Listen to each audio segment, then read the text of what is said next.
Hey guys, Wade here at Diesel Freak.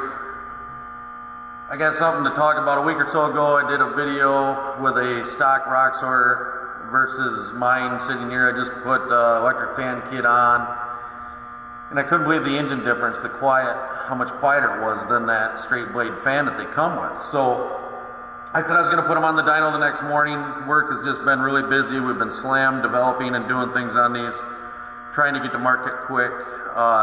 So today's Saturday. I thought, let's run down, get that on the dyno, and have some fun while we got a little extra shop time. I just ran it with our stage 2.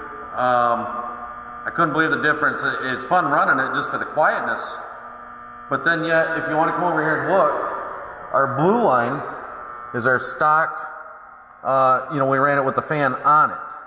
We've got 117 horse with stage 2, and we had 206 foot-pounds of torque. It's actually, if I come back here a little bit farther down low, we had more torque. It was up in and around 220, somewhere in there. That's the stock line, because this is measuring where the peak horsepower was. But if I go up here to check out our stage 2 with the electric fan kit results, we're at 124 horsepower. I'm going to call that 218 foot-pounds of torque. So we've gained a good solid 7 horse and 10 foot-pounds of torque simply by removing the fan. Best bang for your buck. We're selling them for $309. Bolts right on to your existing radiator.